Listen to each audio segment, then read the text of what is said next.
us first. Perfect. So thanks for joining us for Sex and Consent in Canada, what's okay, what isn't, and why. During this webinar, we're going to talk about how to navigate consent as international students in Canada. Before we get started, I just wanted to highlight that captioning is available. So if you just go down to the toolbar and click on More, the 3 dots, there should be an option that says Show Subtitle. And we have a captioner joining us who will be giving those subtitles for you. Yeah, apart from that, I think I'll just let us get started. My name's Serena. I work with the Anti-Violence Project at UVic, and I'll be your chat moderator today. So just message me if you have any questions. But Depayan, would you like to go first? Hey everyone, can you hear me? Everyone can hear me all right? Perfect. So my name is Depayan Nag. I am the Director for International Relations with the UVSS, and my job is basically to represent international students on the UVSS board, as well as engage with international students and have their views and to see what we can do to make their duration in UVic better. Arshdeep, to you. So my name is Arshdeep. I'm a multicultural outreach service worker at a nonprofit organization that helps immigrants, newcomers, and refugees called MOSAIC. And my role basically there is to do different projects, and the projects that I'm on are around international students and raising their awareness and education around sexual violence, around their legal rights, different procedures, as well as supporting them emotionally and providing them with resources. Thank you both.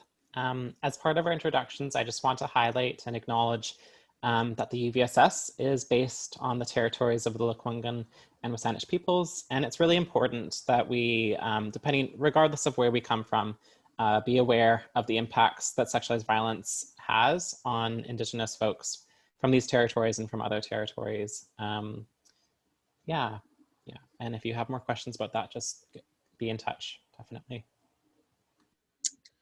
So I just wanted to talk a little bit about the format of this session. So it's going to be a Q&A format where we will be asking each other, Arshdeep and I will be asking each other questions about dating culture, rules of consent, cultural barriers, and more importantly right now, what does it mean to get consent online? We will also talk about some great resources that you can access on campus and online. And a few things about Zoom participation. Just make sure your camera is off and your microphone is muted. If you have questions, send them to Serena, our chat moderator. You can send Serena a private message. And before we go ahead, I would like to review some guidelines for this webinar. It's important to remember, acknowledge that there are survivors of sexualized violence in this room. So please be kind. And we will be talking about certain topics where you might feel triggered. That is okay. If you feel impacted by any topics that are discussed in this webinar and would like support, or in general, AVP, the Anti-Violence Project will be offering support hours right after this session as well.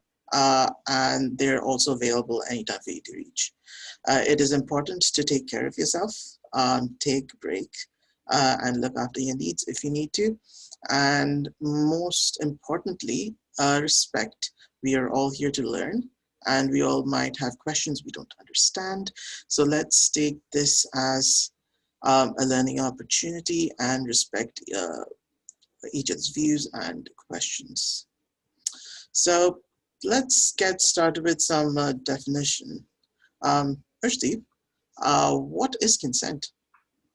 So we define consent as a mutual emotional, physical, and psychological understanding between peoples without force of any kind. And when engaging intimately with other individuals, consent is always necessary to ensure that everybody involved is aware and interested in what is happening.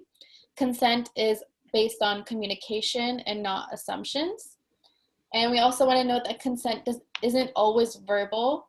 A yes doesn't always mean a yes. Yes and no's aren't always crystal clear, and that's why we put an emphasis on communication, and as well as acknowledging that there's going to always be gender and cultural dynamics that affect that communication. So it's always important to check in with all parties. And talking more about the law of consent, we need to understand that consent cannot be legally given if the person is impaired by drugs or alcohol, if they're unconscious or if they're asleep, as well as knowing that the legal age of consent is 16 in Canada, but however, consent cannot be given where one party is abusing a position of trust, power, or authority, such as a TA or a professor. Yeah, and it does become very important, especially in a university setting where there's so many diverse people from all races and all walks of life are here. So it should be pretty obvious, but why is consent important? So consent is important because we always want to respect other people's boundaries, and we need to know that everybody has their own right to their body. We need to respect their bodily autonomy. Yeah, and looking at the other side of the spectrum, sexualized violence, that's when consent is not there, but it means so much. What does it exactly mean in this setting? Yeah, so sexualized violence is an umbrella term for any non-consensual sexual activity. It can be behaviors. It can also be the threat of that behavior or action. And so we can define that as anything that disrespects your sexuality, including the disrespect of asexuality, or is violence in a sexualized context. Sexualized violence, again, is an umbrella term, and it can look like comments, leering, intimidation, coercion, expectations, discrimination, non-consensual touching, sexual assault, indecent exposure, sexual harassment, and so on. And if we're talking about the online world, then you can also say that cyber harassment is sexualized violence. Sending nudes without someone's consent is sexualized violence, or even the threat of threatening someone that you're gonna post your nudes. That would also be sexualized violence. So just even threatening someone to do that can also be termed as sexualized violence. Mm-hmm. And especially in a setting such as UVic, where, as I said, so many different people, so many different kinds of people are there, people from all backgrounds, different culture, and so that definitely does play a big part, right? Especially in terms of getting and receiving consent. So what are some of those cultural differences in this area? What are some of the examples? Yeah, so like I was saying earlier, there's a lot of cultural dynamics and gender dynamics that can play in when we're communicating and giving or receiving consent. And that's why I was also saying that we shouldn't put an emphasis on yeses and nos, but more on communication, because in different cultures, it can be rude to outright say no. For example, I'm Punjabi, and it's kind of rude to outright just say no to someone, especially if they're older, if they're a stranger or a guest. You're supposed to be like more polite. So someone might say something like, instead of a no, it might look like thank you, but I don't think I want to do that. That's different from someone saying no. It's like no outright. Yeah, exactly. So those are the different culture dynamics that we need to understand, and that's why it's really important to communicate. And Dip, can you share any of your experiences with the cultural differences and with online dating culture, other experiences as an international student around different consent experiences? Yeah, so for example, the culture that I kind of grew up in, even talking about sex is taboo.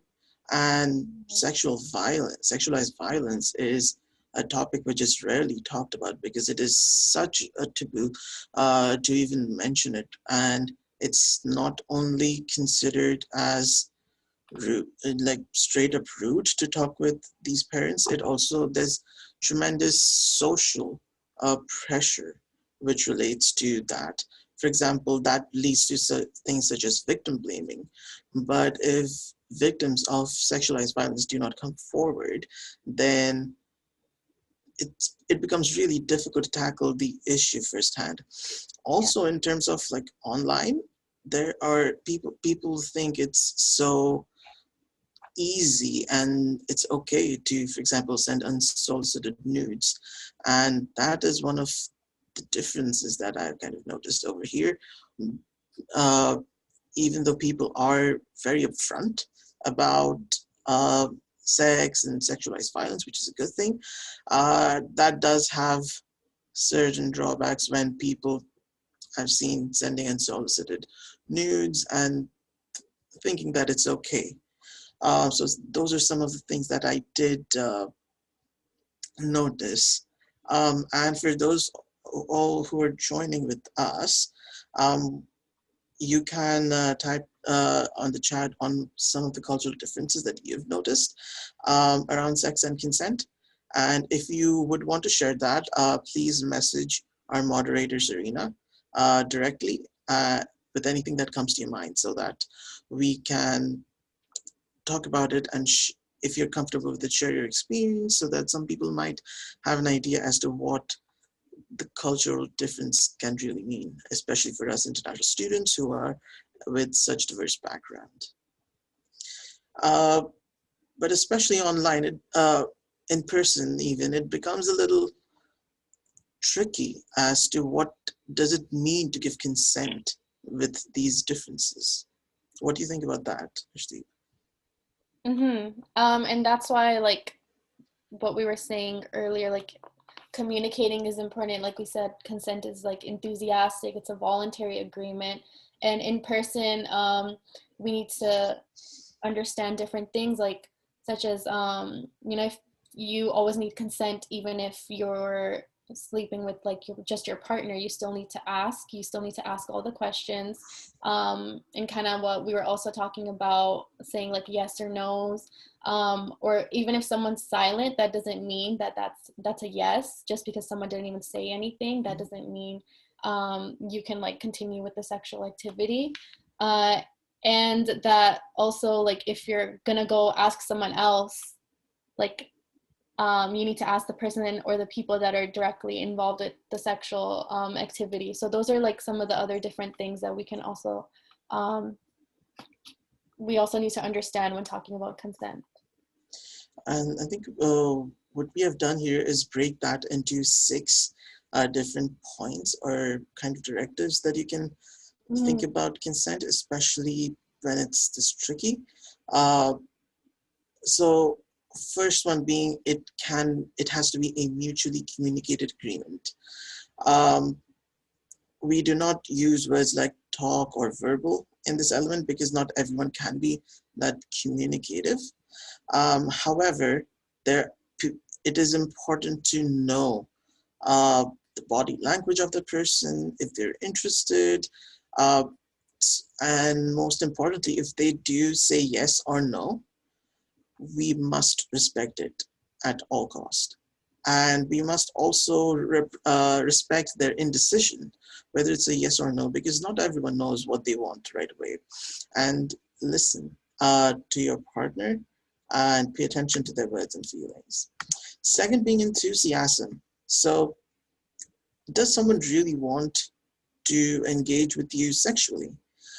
What does it feel like? Because it shouldn't be forced. That's not what sex is. That's not what sexual relationships are.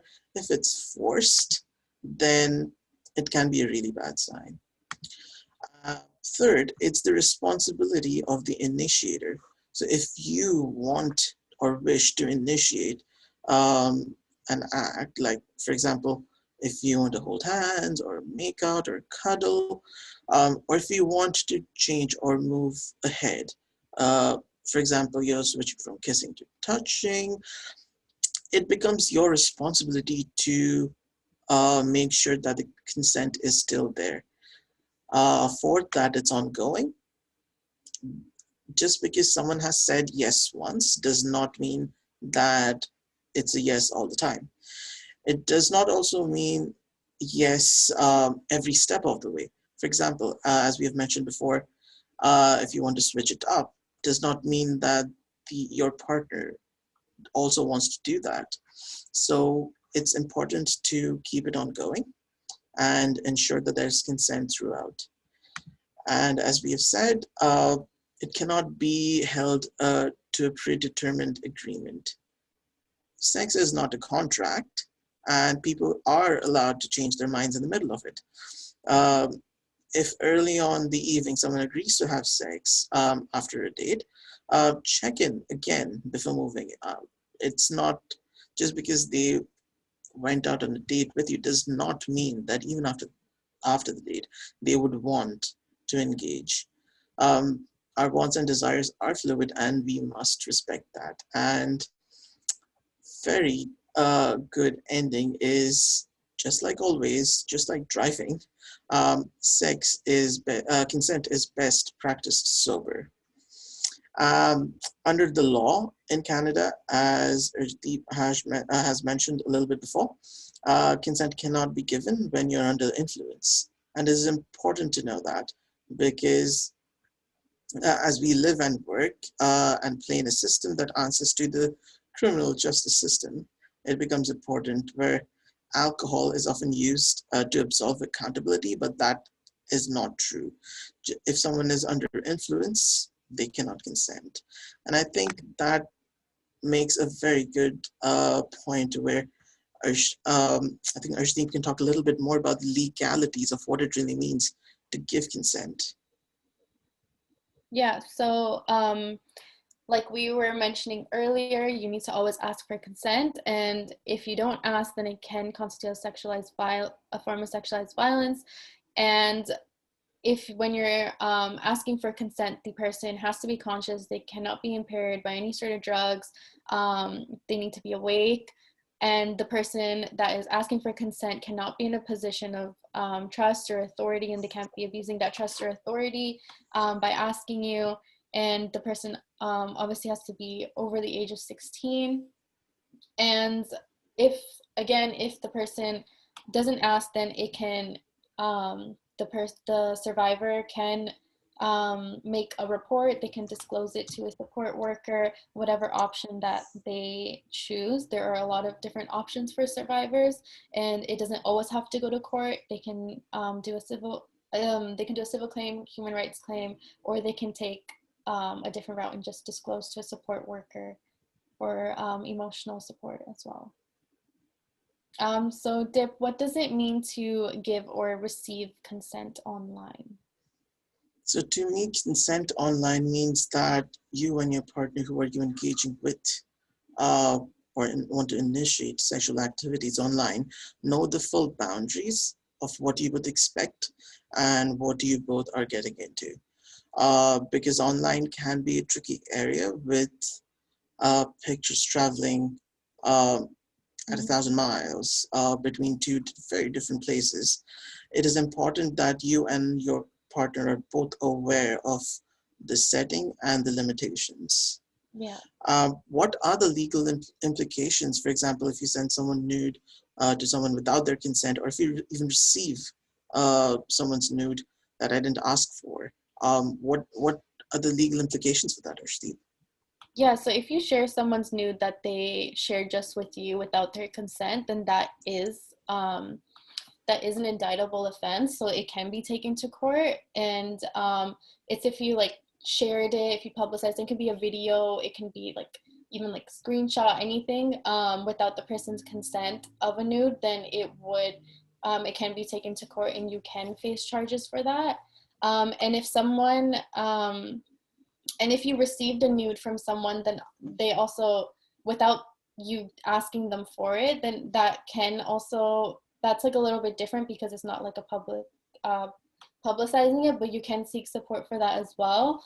So what do I do if I, for example, I've received someone's nude without asking for it or without wanting it? How can I find support? What can I do about it? Yeah, so there would be like a lot of resources where you can go and talk about it for people, and it wouldn't necessarily be a report, but it would be a disclosure. You can also, if you want to like, if it's like someone on campus, then you can go to someone on campus for support, or go to a community support worker if you don't want to see someone that's like on campus or around your school area. Or if you want to, you can ask the person to stop if it's like ongoing, because that would also go into harassment, and then that would be like a criminal charge. So that can be like reported. Now you mentioned harassment. Mm-hmm. That part, that kind of harassment or like cyber stalking can have an effect on you as well, right? Especially if someone messages you with unsolicited nudes and you kind of are not comfortable with it. So what would you do then? Yeah, so firstly, even kind of defining cyber stalking or cyber harassment, because a lot of people kind of know what stalking and harassment might look like in person, but with the digital world, it might look like unwanted texts, phone calls, emails. There's a lot of different social media platforms now. So like if someone is like constantly worrying you with excessive, contacting you excessively, and you don't want it and you feel unsafe, it's affecting you physically, especially affecting you psychologically or emotionally, then you can report that to the police, or disclose it to a victim support worker, or again, someone on campus on UVic, and they can take action to charge that person, take them to court, or just make it stop.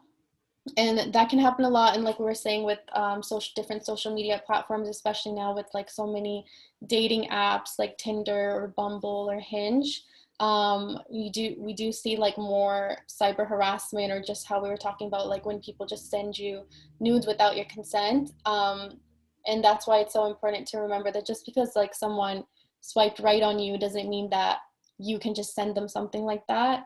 And that's why consent is like really important, because you might be really upsetting the person by doing so. And it is very common, especially with Yeah. COVID, where everything's online. People do feel like it's so easy to send someone their nudes, and not everyone wants to see it or start a conversation like that. Exactly. So what would you say, what do we mean when we talk about consent in like an everyday context? Like why is that important? So I think consent is like a muscle. Uh, and the more we use it in our everyday life, the more comfortable we get with it, the better we get at it. It shows that we have respect for people in our everyday life, and that we care about what their needs and wants are. So it's not, some people might think, oh, it might kill the mood, or it might be like asking too much, or I just don't feel comfortable. It doesn't have to be very complicated. For example, get someone's permission before sharing someone's contact information and making an introduction, because it can be that simple. For example, if you're sending someone an email with, let's say, some triggering content or information, put that in the content line as a warning, so that they know what to expect. Mm-hmm. Ask before taking a photo with friends, and double check that if it's okay to tag them. Not everyone wants to be seen on social media, and not everyone is comfortable with it. So just ask them. It can be that simple. And so is asking for consent in a sexual setting or movie.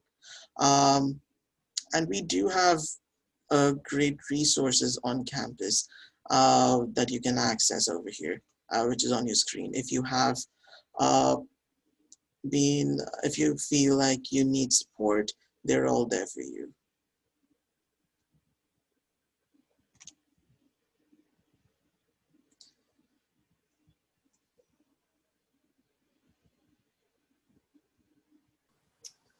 Hey folks, so if we have any questions, feel free to just pop them in the chat. You can either message me privately or you can just message the general group chat, and we'd be happy to answer any questions at this point. Or if you have any cultural differences about sex or consent that you want to share with the group, we'd also love to hear that. Yeah, thanks so much for joining us.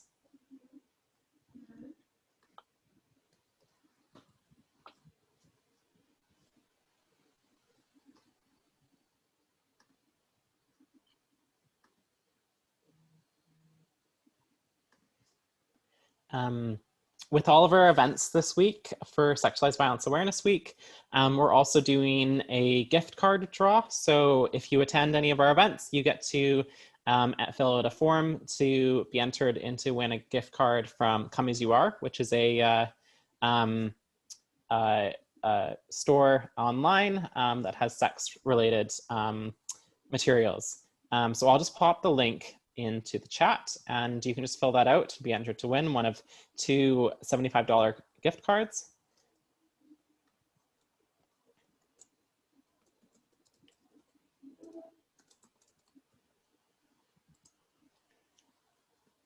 And we are also running one more workshop tonight. It's Tools for Change, which is run by the Office of Student Life. And it's a great chance to learn more about the general culture of sexualized violence and how we can push back against it, because there are lots of, it's not all doom and gloom. I think that there's a lot of really great opportunities to push back against sexualized violence in our everyday lives. And I'll pop the link for that if there's still time to register, and it starts at 6 o'clock. And Serena, have we received any questions?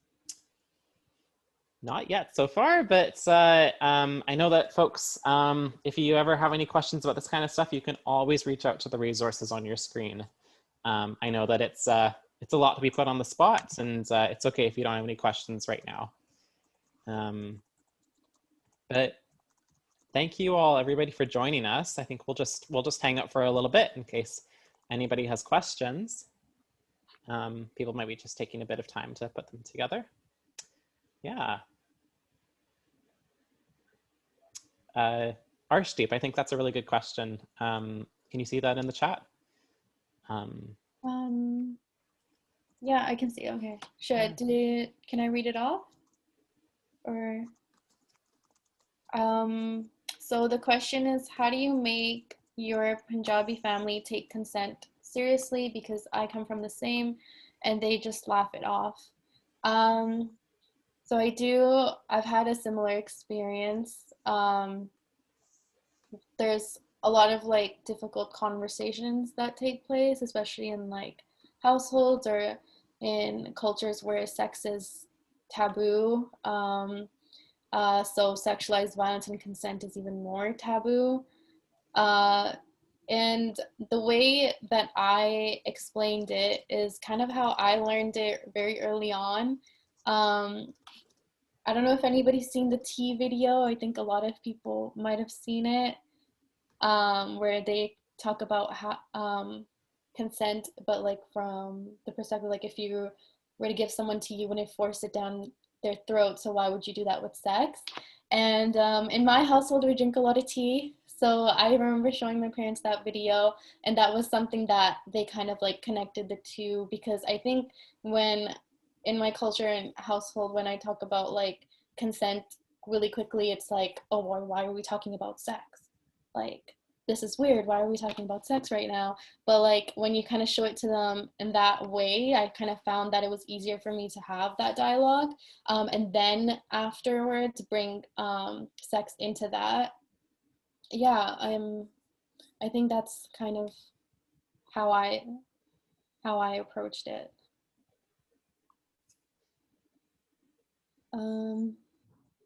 Dip, do you want to add anything? Because I remember you were saying that you were talking about experiences with sex being taboo and different conversations you've had. Yeah, so I think before any of this, one thing we should start with the mindset that your body is your right, and that even if people have different views about it, you still have control over it. And as to how would you seriously is, what I've found is small incremental incorporations of conversations into everyday life where you make them more comfortable about the idea of sex and consent. That does help because then you're not facing like a rigid wall as to how that, oh, it's about sex, I don't even want to hear it, it's not appropriate in a family setting.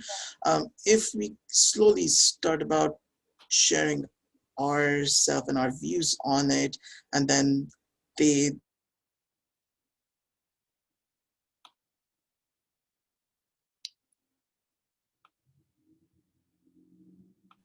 I think Tupayan is just having a bit of technical difficulties, unfortunately. Oh, you're back. I think you froze there for a bit, Dip. Oh, okay. Yeah. Do you want to just repeat what you were just saying? Oh, sorry, I'll repeat that part again. What I was saying is that if we talk about sex or incorporate small amount of it in everyday conversation, then you're not facing a giant brick wall. In fact, what I found is that those small incremental steps makes them comfortable as well. And then those small incremental changes can create a larger, bigger difference. Thanks so much for that question and for your answers, both Arshdeep and Dip. If you need any more support on these kinds of conversations and how to have them, all of the resources we have listed will be able to help you with having those conversations. And we're definitely here for you. You don't have to have experienced violence to reach out to us. Since we have a bit more time, I think we've got another question that I think we could dip into, which is dating apps and just like, how do we use those with consent? Because being online, as we all are, is, yeah. So that's, yeah, I think that's a good question. Do either of you want to answer that and pop in?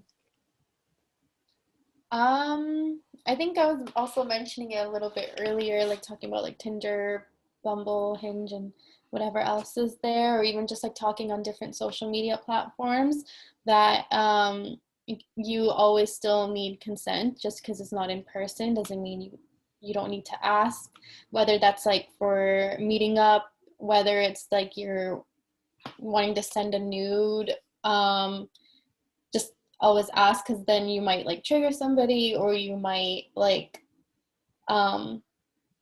upset them, and you don't want to do that. And again, like how we we're talking about sending nudes, publicizing someone's nudes, like revenge porn, all that is illegal. So, and even like cyber stalking or cyber harassment. So if someone says even like no to you, not like, it doesn't have to be an outright no, if they like say like thank you but I'm not interested, then but you continue to approach them, and you continue to send them messages, then that will be considered like cyber harassment.